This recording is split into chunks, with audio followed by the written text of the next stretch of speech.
नमस्कार, मैं हूं राजू सिंह और नो पॉलिटिक्स में आपका एक बार फिर से स्वागत है।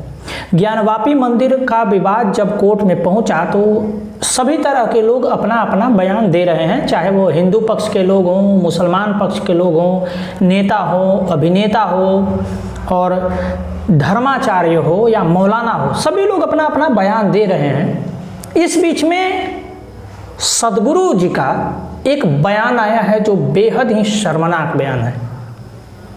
इस पर पहले हम लोग चर्चा करेंगे।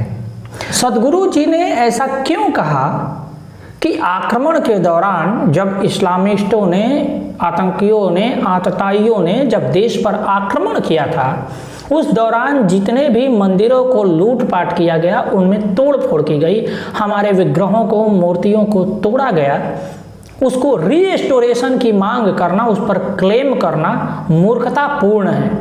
जी हाँ, बिल्कुल यही बयान जग्गी वासुदेवा अर्थात सदगुरु जी ने दिया है।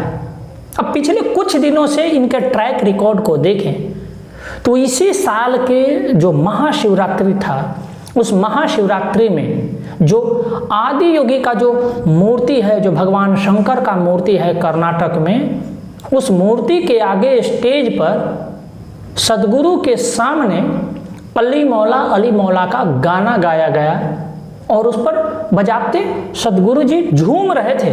और न केवल खुद झूम रहे थे, वहाँ पर लाखों की संख्या में उपस्थित हिंदू भी झूम रहे थे।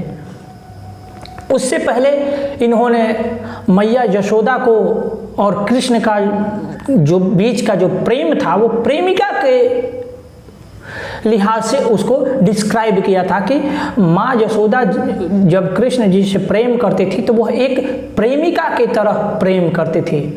हालांकि उनके कहने का मतलब क्या था आम जनता तो शायद ही समझ पाए। बहरहाल हम उन बयानों को नहीं लेंगे, लेकिन अभी के जो हालिया के दिनों की जो घटनाएं हैं, जिस तरह की इनकी हरकत दिखाई दे रही है, वो बेहद चिंताजनक है।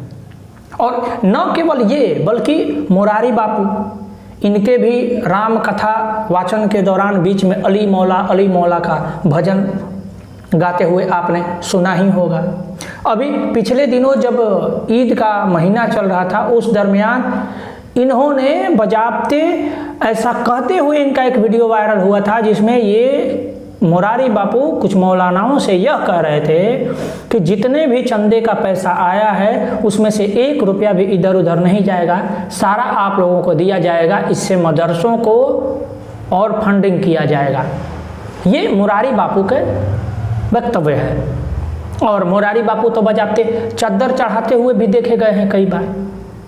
तो इनके ये बयान क्यों हैं, इस पे इसको समझना बेहद ही जरूरी है। हम लोग इनको कब तक ढोएं? ऐसे तथाकथित जो संत हैं, इसमें एक श्री रविशंकर जी को भी ले सकते हैं, जो राम मंदिर के जब बहस चल रही थी कोर्ट में, उस दौरान ये कई बार सामने आए थे कि हम दोनों में सुलह कराएंगे। क्या सुलह कराएंगे, इन लोगों के द्वारा क्या सुलह कराया जाएगा, इस पर हमें बहुत शंका है।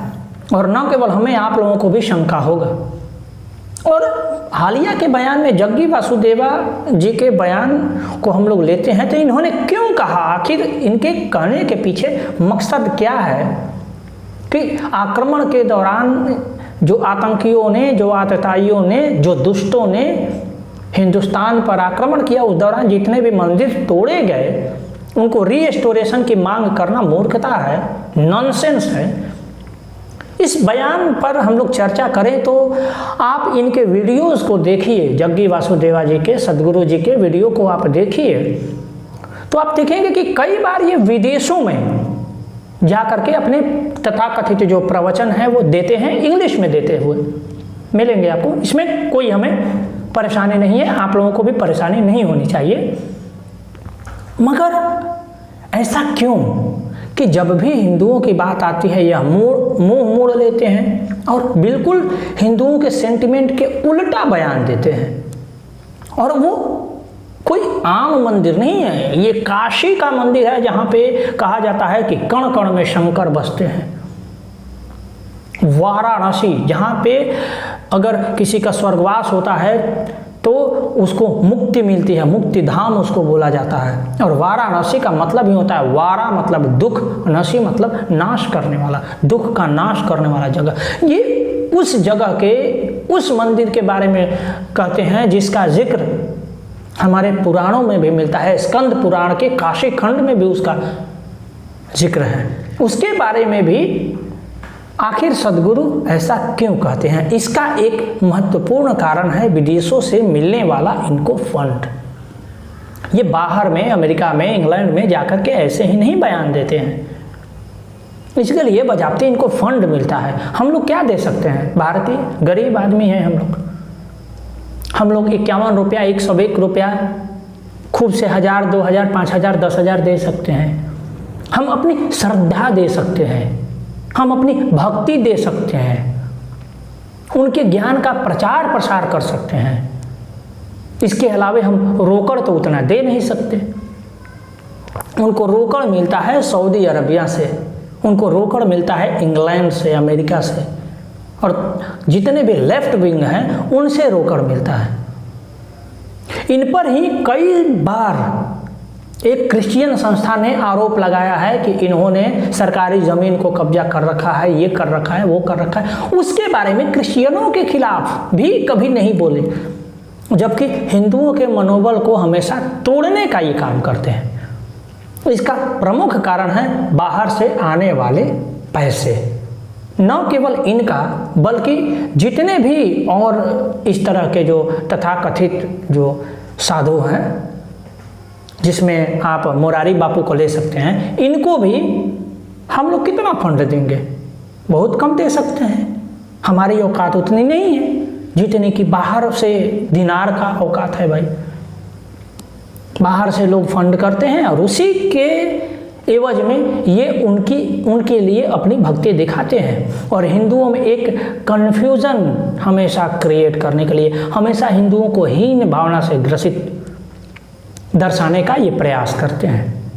इस तरह के जितने भी संत हैं, न केवल ये, अब बताइए ना, आप ही बताइए कि इतने दिनों से काशी पर बहस चल रहा है, कोर्ट में चल रहा है, सभी लोग अपना अपना पक्ष रख रहे हैं कोर्ट के अलावे, लेकिन आपने कहीं रामदेव बाबा का इस पे बयान सुना?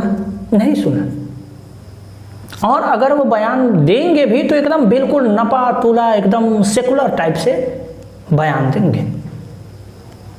तो जो ये अपने आप को सेकुलर बनने की जो बीमारी है वो नेताओं अभिनेताओं में तो थी ही, अब हाल के दिनों में ये हमारे हिंदुओं के जो आचार्य हैं तथाकथित, उनमें भी धीरे धीरे अब घुसता हुआ दिखाई दे रहा है। बात करनी है तो पूरी के शंकराचार्य जी जैसा बात करिए, जो स्पष्ट रूप से कहते हैं कि जितने भी विग्रहों को खंडित किया गया है उसको रीस्टोर करना बेहद आवश्यक है। उनके तरह स्पष्ट विजन इन लोगों का क्यों नहीं है? क्योंकि पूरी के शंकराचार्य को कोई लालच नहीं है कि बाहर से दिनार आएगा या डॉलर आएगा। उन्हें इसी देश के लिए काम करना है और इसी देश के लिए मरना मिटना है। मगर ये जितने भी बाकी के दिनारी बाबा हैं, उनके लिए हिंदुओं के मनोबल को तोड़ना ही उनका परम लक्ष्य है। हालांकि इस लिस्ट में रामदेव बाबा नहीं आते, लेकिन वो एकदम बिजनेसमैन है और बिजनेसमैन की तरह ही व्यवहार करते हैं। कभी भी हिंदुओं के मुद्दे पर खुल के सामने नहीं आते, अपना पक्ष स्पष्ट रूप से नहीं रखते हैं। तो जब भी हम ऐसे लोगों को चंदा दें, अपना 1 रुपया भी दें, तो हम ऐसे लोगों को ना दें, बल्कि एक छोटे से किसी गांव के छोटे मंदिर के पुजारी को दीजिए, ताकि वो अपना पेट भर सके और उससे उसकी जीविका चल सके, ताकि वो आने वाले जेनरेशन को अपना जो ज्ञान है, जो भी वो अपने पांडित्य का जो ज्ञान है, कर्मकांड का जो ज्ञान है, जो भी पुस्तकों से वो सीखा है, वो आगे उसको बढ़ा सके। हम जब अपने घर में पूजा कराते हैं तो उस दरमियान भी जो पंडित जी को बुलाते हैं उनको भी प्रॉपर दान दीजिए, उन्हीं से हम मजबूत होंगे। ये दिनारी बाबाओं से कुछ नहीं होने वाला है। बाकी आप इस मुद्दे पर क्या सोचते हैं, हमें कमेंट बॉक्स में अवश्य बताइएगा। ये उतना आसान मुद्दा नहीं है जितना आप और हम समझ रहे हैं। अगर आपको ये वीडियो अच्छा लग रहा है तो आप इसको लाइक शेयर और सब्सक्राइब करते चलिए चैनल को। फिर आगे मिलते हैं। आपका बहुत बहुत आभार। नमस्कार।